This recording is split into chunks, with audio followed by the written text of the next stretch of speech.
Bonjour. Dans cette troisième semaine de notre module, nous allons nous exercer à gérer notre temps. Nous supposons que vous avez déjà conduit une réflexion suffisante pour fixer vos buts et objectifs personnels et professionnels. Pour ce faire, vous pouvez toujours utiliser les ressources proposées en annexe sur la plateforme. Une fois que nous savons où nous voulons aller, nous pouvons être proactifs et viser réellement nos buts par des activités planifiées en conséquence. Une liste peut servir à énumérer toutes les activités nécessaires à l'atteinte d'un but. Nous pourrons ensuite les répartir dans notre agenda et vérifier leur réalisation. Un agenda papier, nouvelle génération comme un Covadis, constitue un outil très efficace pour gérer son temps en y ajoutant ses buts et ses priorités.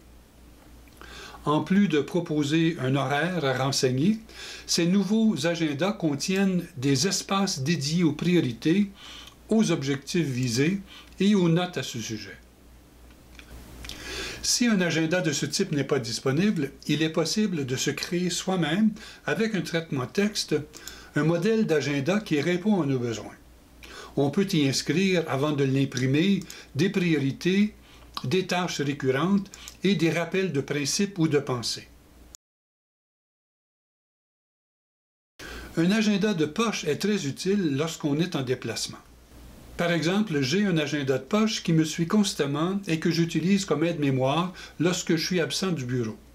Il se glisse facilement dans une poche de chemise et ne contient que les informations nécessaires pour mon absence du bureau. Adresse, coordonnées des contacts, quelques notes préparatoires, des questions posées, mon but dans cette activité, etc. Il peut servir pour la prise de notes rapides, de synthèse d'idées pendant une rencontre ou une réunion. Ces agendas ont l'avantage d'être facilement transportables selon leur format. Un agenda en ligne peut faciliter grandement une gestion efficace du temps. Certains produits, comme un agenda Outlook ou un agenda Google, sont disponibles gratuitement en ligne. L'avantage, ces agendas sont toujours disponibles si vous avez une connexion Internet constante. En plus, vous pouvez partager votre agenda avec vos collaborateurs. On peut évidemment acheter un agenda électronique. Mais il en existe un agenda gratuit sur tout ordinateur fonctionnant sous Windows 10. Cet agenda ne nécessite pas de connexion Internet, mais peut être relié à un agenda en ligne si vous le souhaitez. Tous ces outils sont utiles, en autant que nous les utilisons de façon à prioriser nos priorités. Réfléchissons maintenant à comment utiliser ces outils de façon à ne pas nous laisser envahir par les urgences ou la routine. Voici un agenda personnel conçu pour prioriser les priorités. Ce document est disponible sur la plateforme.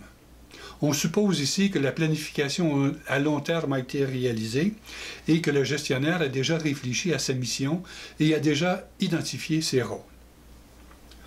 En haut de la page, on retrouve les 6 étapes suggérées par Covey pour planifier sa semaine. La première étape consiste à relire sa mission pour se rappeler les orientations que l'on souhaite donner à sa vie.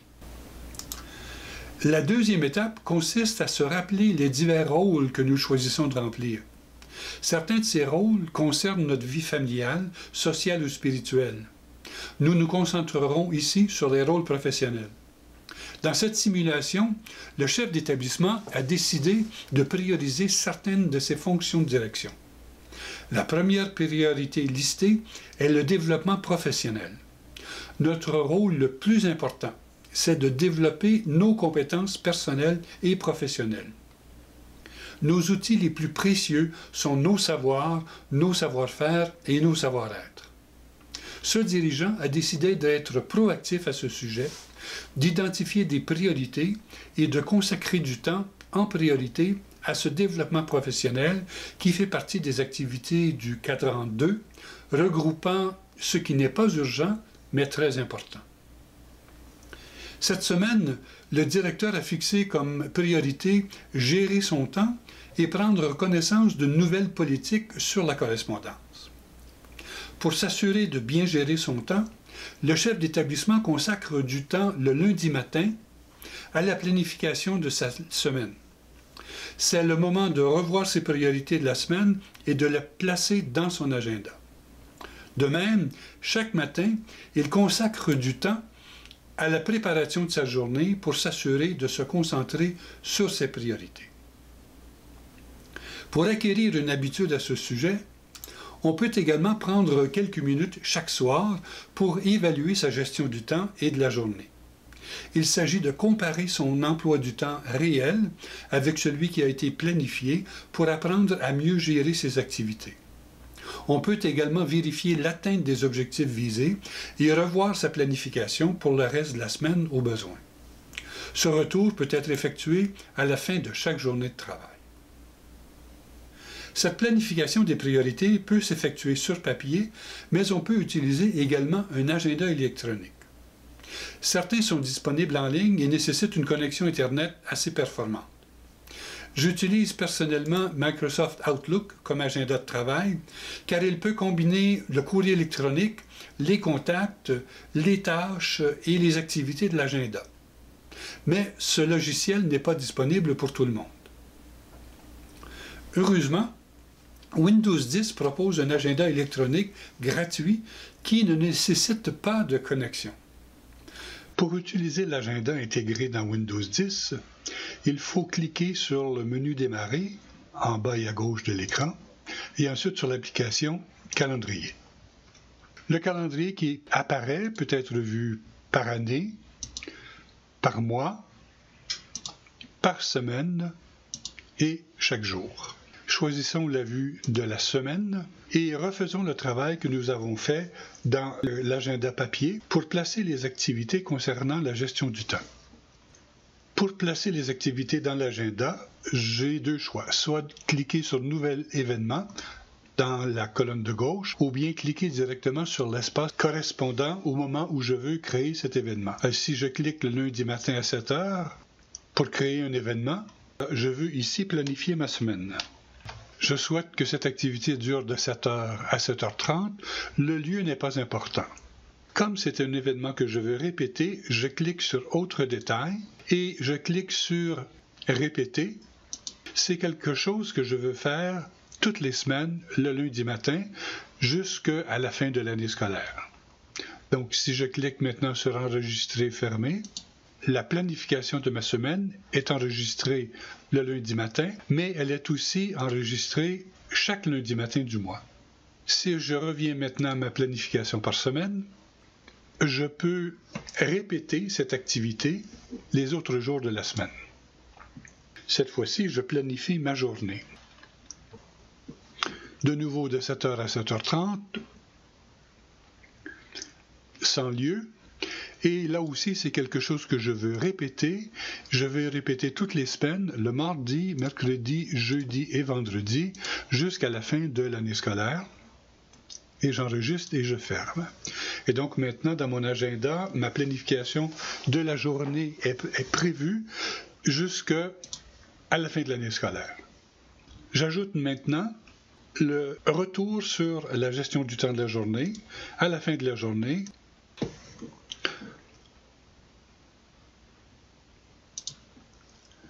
Je souhaite répéter cet événement tous les jours de la semaine. Pour me rappeler le contenu de chacune des activités, je pourrais ajouter des informations dans la plage ici. Par exemple, quels objectifs ont été atteints aujourd'hui, quelles difficultés est-ce que j'ai rencontrées dans la gestion de mon temps, quelles sont les urgences qui ont modifié le déroulement prévu, à quel moment sont-ils apparus, quelles modifications apporter au reste de la semaine, quelles leçons est-ce que je tire de cette journée sur ma gestion du temps, etc. Et si je clique sur « Enregistrer », mon évaluation de la gestion du temps est planifiée chaque jour de la semaine. L'une des priorités qui apparaissait dans la liste de cette semaine était la réunion de l'APE, l'Association de parents d'élèves. C'est une réunion qui se produit chaque premier mardi du mois dans mon établissement vers 19h et donc je planifie cet événement qui devrait durer de 19h à 21h environ.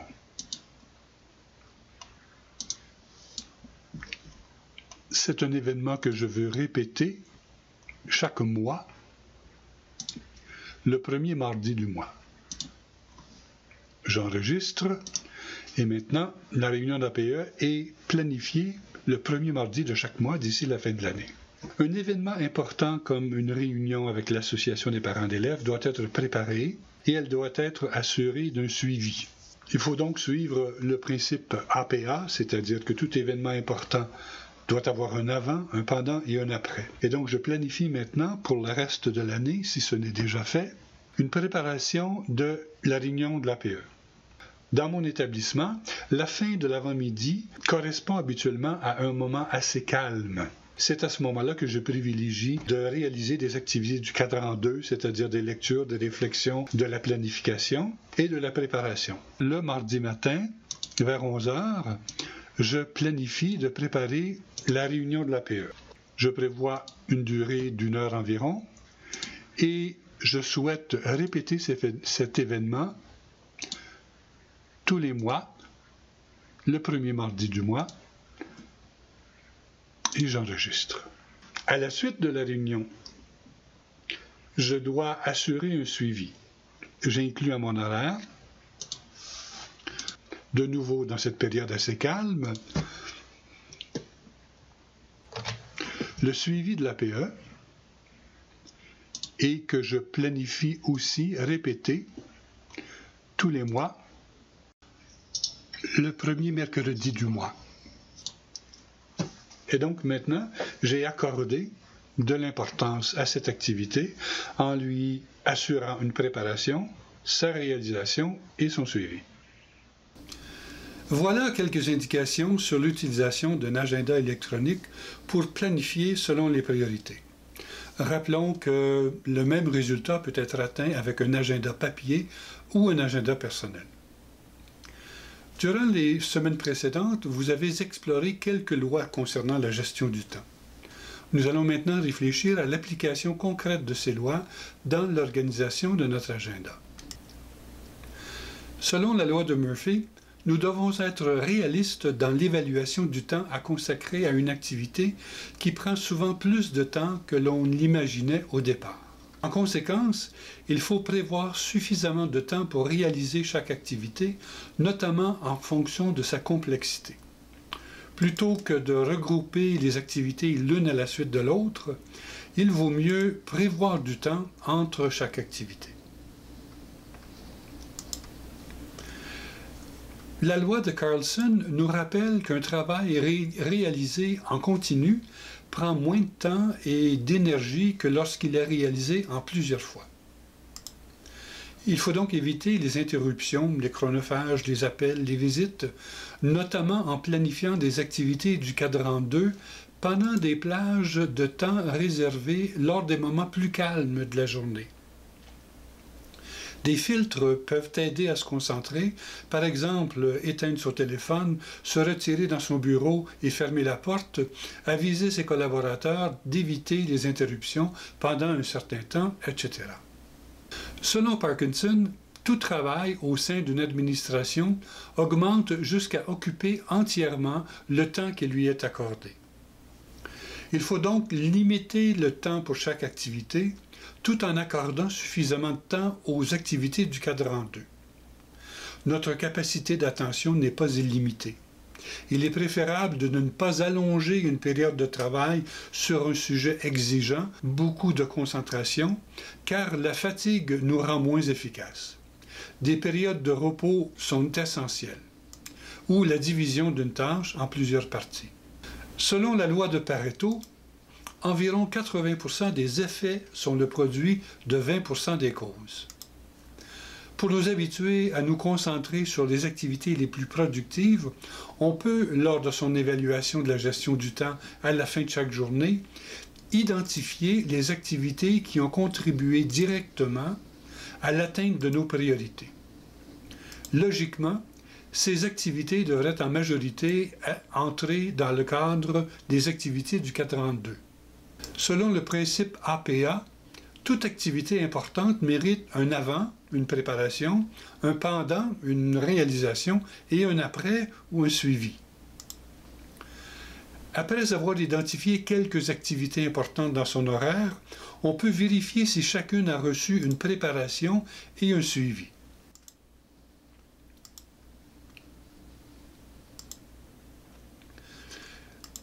L'algorithme conseille de faire ce qui est facile avant d'être ce qui est difficile, ce qui nous plaît avant ce qui nous déplaît, ce qui va vite avant ce qui prend du temps, ce que l'on sait faire avant ce qui est nouveau, ce que d'autres nous imposent avant ce que l'on choisit.